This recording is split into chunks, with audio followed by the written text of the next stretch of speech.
వస్తామని స్కూల్ లోపలికి వెళ్ళి టీసీ తీసుకొని బయట వచ్చినాను సార్. టీసీనే చింపేదానికి ట్రై చేసినారు. నా పిల్లల భవిష్యత్తు, నా పిల్లల లైఫ్ చింపగానే నేను చెయ్యొద్దు పెట్టినాను. 2 చేతులు లాగి వెనక పట్టుకొని చీరనంతా పెరిగి ఇదిలిచ్చి గొంతుని పట్టి పిసికి చంపుతానో లేదో చూడు, ఎవడొస్తాడో రాని అని లాక్కొచ్చి చెట్టుకి కట్టేసినారు సార్.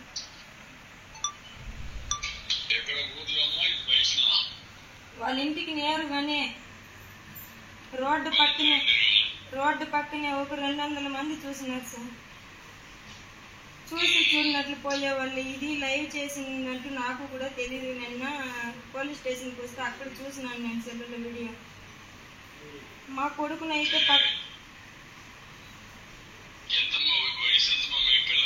మా పిల్లల వయసు పెద్ద పాప 11 ఏండ్లు, చిన్న పాప 9 ఏండ్లు, కొడుకు 5 ఏండ్లు. అప్పు తీసుకున్నామనేసి మా భర్తని ఫస్ట్ టైము అసభ్యంగా మాట్లాడేవాళ్ళు. ఇంట్లో మా ఇంటి ఆయన లేని సమయంలో మా ఇంటి ఆయన టెన్షన్ తట్టుకోలేకుండా వెళ్ళిపోయినాడు బయట కూలి పని చేసుకునేదానికి. 1 నెల ఇంట్లో ఉన్నాను నేను. అమ్మ వాళ్ళ ఇంటికి వెళ్ళినాను. అక్కడ కూడా వచ్చి బెదిరించేవాళ్ళు. 1 సంవత్సరం నుంచి టార్చర్ తట్టుకునేదానికి మా ఇంటి ఆయన 2 సార్లు పాయసాలు తీసి పెట్టుకుని దగ్గర కాళ్ళు పట్టుకున్న పిల్లలకు తండ్రిగా ఉండాలని నువ్వు చావుకొని నేను నిలదీసినాను. ఈ రోజు నా మొగుడు ప్రాణంతోనే ఉన్నాడు. మేమిద్దరైతే ఒకరినొకరు చూసుకోలేదు. మా పిల్లల దగ్గర కూడా వచ్చేవాడు కదా. ఎందుకంటే నన్ను ఎదుర్కొని తిరిగేవాళ్ళు. నేను వచ్చేది పోయే చూసుకుని ఉండేవాళ్ళు. దీన్ని పట్టుకుంటే వీళ్ళు భర్త దొరుకుతారని.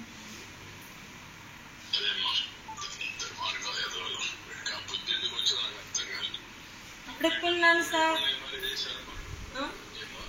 అడుక్కున్నాను, చేతులు జోడించి. ఇంటికి తాళం వేసినారు. తినేదానికి బియ్యం ఎత్తుకునే నేనే పగలు కొట్టేసినాను. పిల్లల లైఫ్ కదా సార్. చదువుకొని నా బిడ్డలు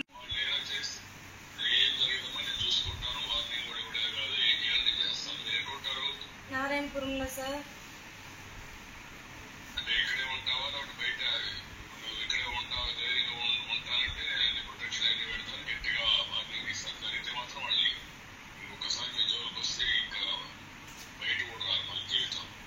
నేను బెంగళూరుకి పనికి పోతాను, అక్కడ ఉంటాను.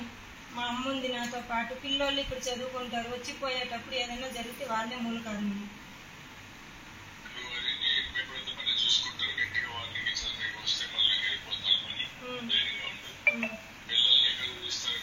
మాకు విజయలాపురం హాస్టల్లో సీట్ కావాలా. మా పెద్ద పాపకు 2 పిల్లలు గవర్నమెంట్ స్కూల్లో పోతారు కెంచన్బల్లో.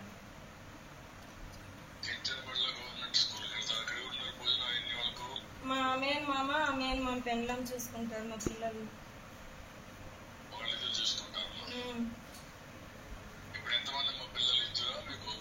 ముగ్గురు సార్. 2 ఆడపిల్లలు, ఒక పాప హ్యాండిక్యాప్ అని, తర్వాత 2 బాగా పుట్టారు సార్.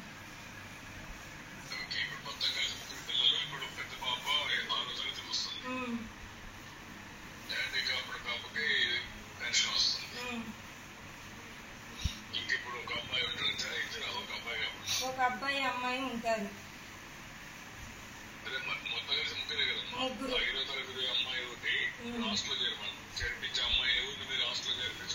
మధుశ్రీ పెద్ద పాప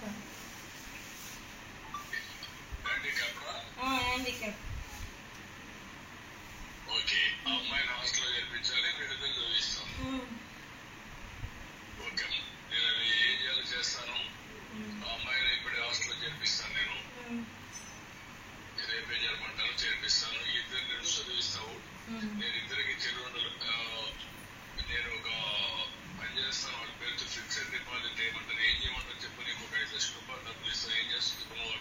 నా పిల్లల చదువు పెడతాను సార్. నా పిల్లల లైఫ్ గురించి నేను చాలా మార్చేసుకోండి సార్. నేను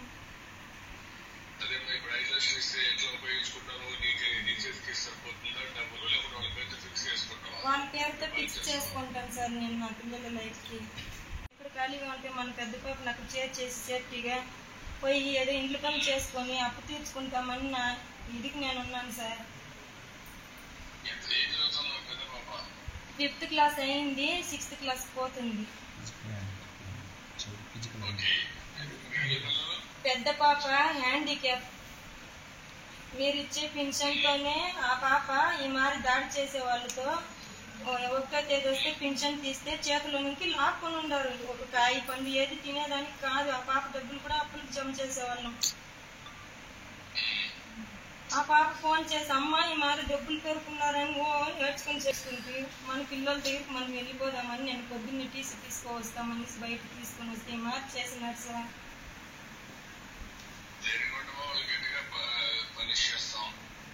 మీ తరపున నుంచి మా ప్రాణానికి లైఫ్ లాంగ్ మాకేది జరగదు. మా చంద్రన్న ఉన్నాడు, నాకేది చేస్తాడు.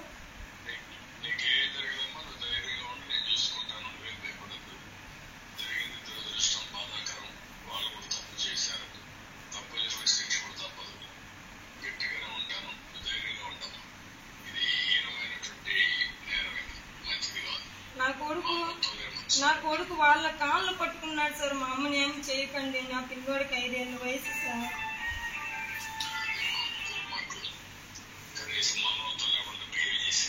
నాకు జరిగిన అన్యాయం ఏ స్త్రీకి జరగకూడదు సార్. ఇది మీదట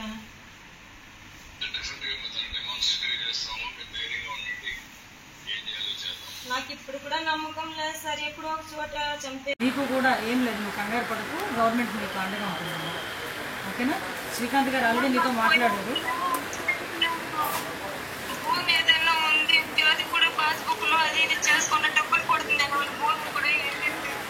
లేదమ్మా, ఒకసారి మన వాళ్ళు కూడా వస్తారు మీ దగ్గరికి. పెన్షన్ విషయంలో కూడా ఏదో ప్రాబ్లం వచ్చిందని చెప్పారంట కదా శ్రీకాంత్ గారితోనే.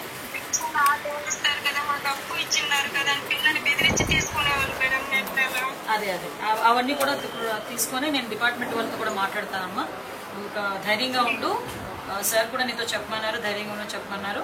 శ్రీకాంత్ గారు కూడా మీతో మాట్లాడుతున్నారు, కంటిన్యూ టచ్లో ఉన్నారు తల్లి. ఎవరు ఏ ఇబ్బంది అయినా ఒకసారి శ్రీకాంత్ గారు కూడా మీరు చెప్పండి, నేను ఫాలో అప్ చేసుకుంటాను. సరేనా? ఓకే అమ్మా, ధైర్యంగా ఉండమ్మా. ఏది పిల్లోడాడి ఆయన అన్న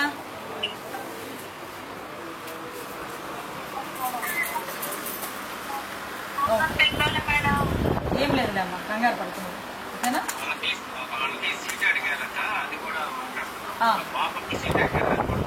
ఎక్కడ సీట్ అడిగారు?